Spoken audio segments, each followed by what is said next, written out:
My daughter is 14. The divorce between me and her mom is still an open wound, but we try our best to make everything feel as normal as possible with the split. I remarried to my wife Isla. My daughter isn't mean, but she does not view her as a mom, which I am is okay. As long as she's respectful, which she is, they do plenty together, they go out, took an interest in cooking together, watching shows together, etc. I've told Isla to be patient with my daughter.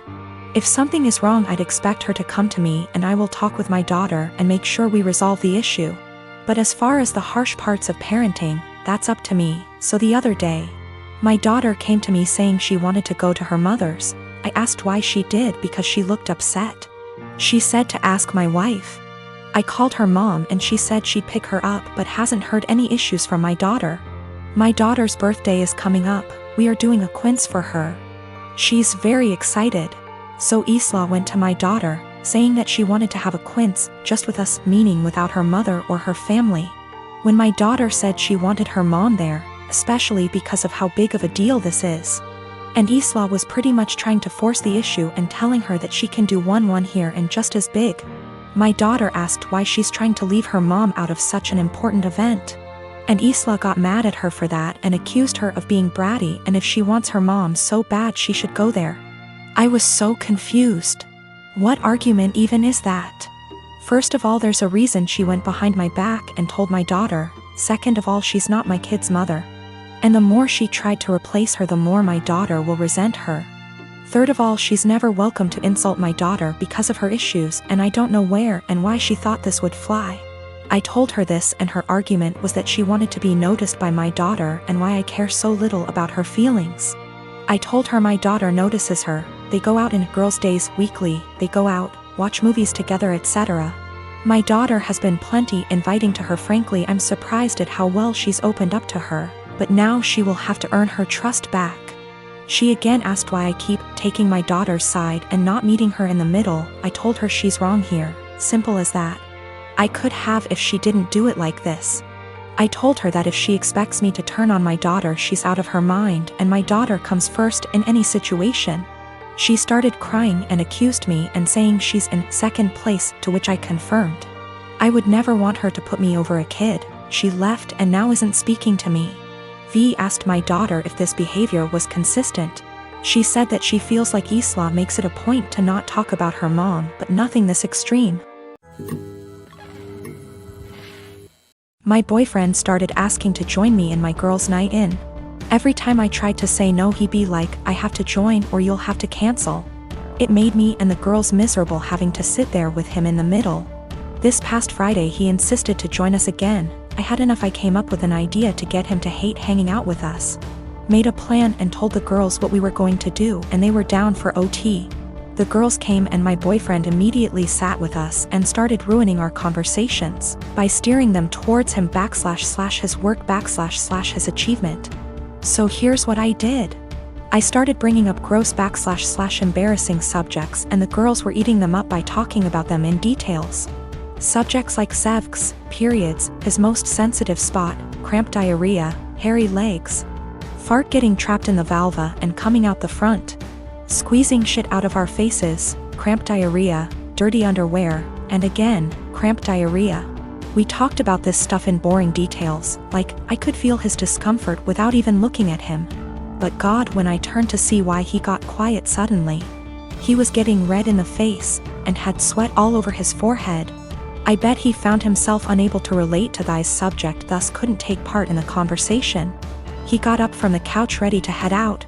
I looked at him and asked where he was going, and he was like, I just remembered that I have an important meeting with a guy in about 10 minutes and I have to go now. He rushed out telling us to have fun.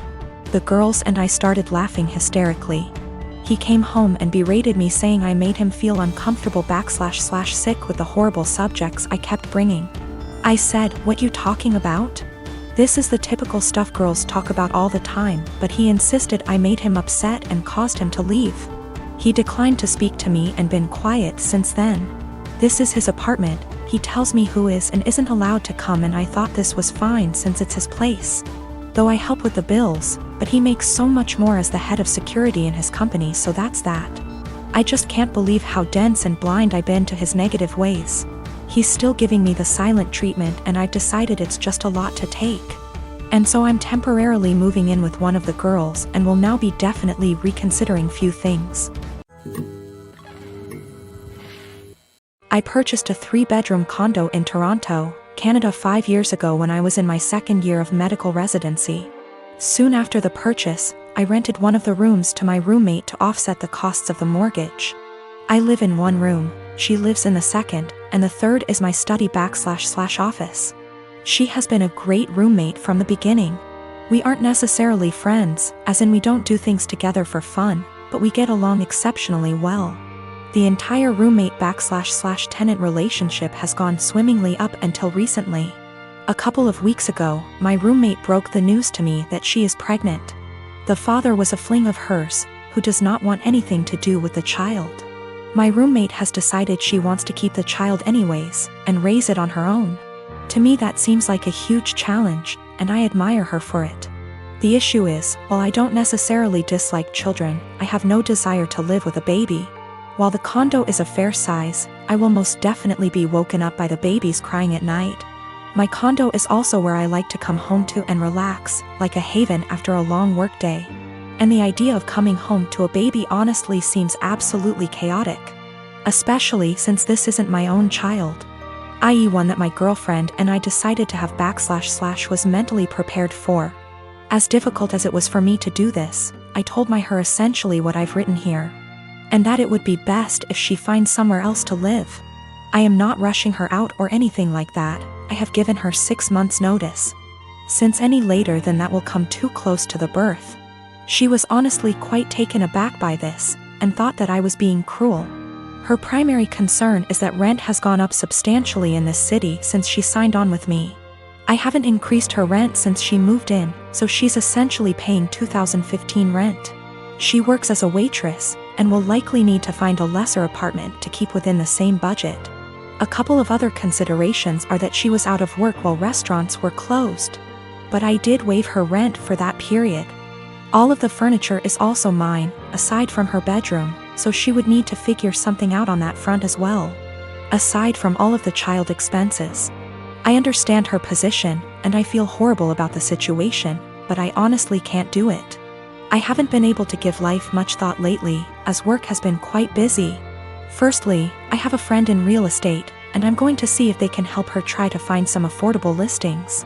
Secondly, as I don't plan to take on another tenant after her, and can afford to do this anyway, I have decided I'm going to waive her rent for the remainder of the tenancy. This will hopefully give her a bit of a boost to get on her feet. I consulted an attorney to be 1000% sure, and this is perfectly legal. Since I live in the unit, the eviction laws are much more lenient. Her baby will become a toddler, and a toddler eventually becomes a school-age child. Will it really be any better to do this later on? When I came home from work today, I told her that I wanted to discuss the overall situation. Before I even began, she actually apologized to me for how she spoke to me, and for expecting that I would be okay for her to raise her child here. I told her that her apology is totally unnecessary, as her reaction was completely understandable considering the uncertainty of her future. I then told her that I would waive her rent for the REMA.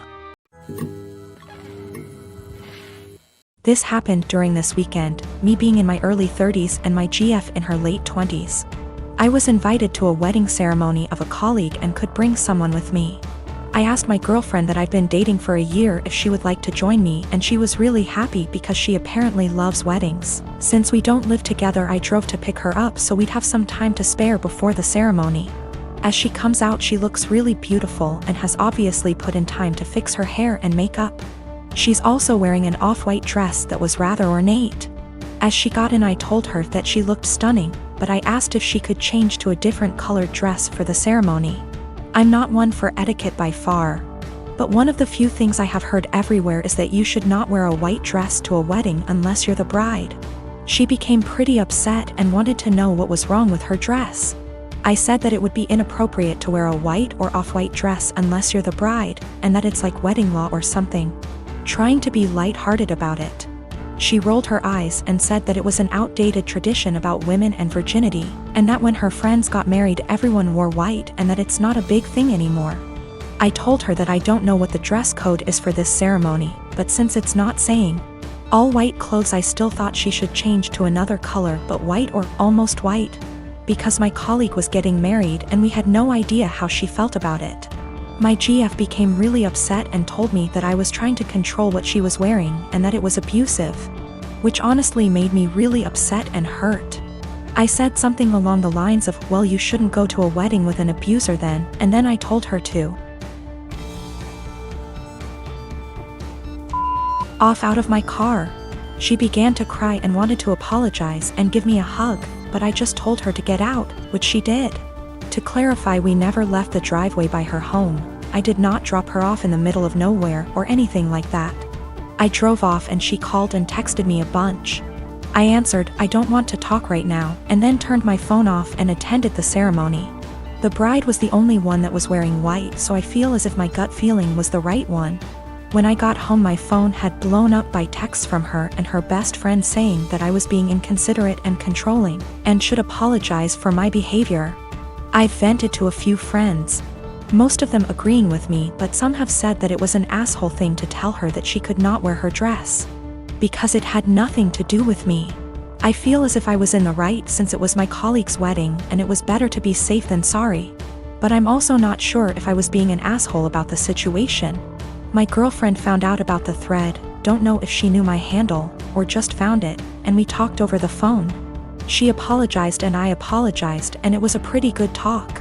She asked if she could come over, and I said no and that it would be best for us to go our separate ways. She got upset and asked why I wouldn't even try to work it out. I basically just said good. Bye. And then she said my was small, which actually made me laugh after what had been a pretty mature conversation, and then she hung up. I'm pretty sad about it. She really made me feel happy. I was hurt, but if she did think I was being abusive, it would be the right thing to do. And if she did not think I was being abusive and said it anyways, I would not want to be with her. So anyways, I think things worked out for the best for us both.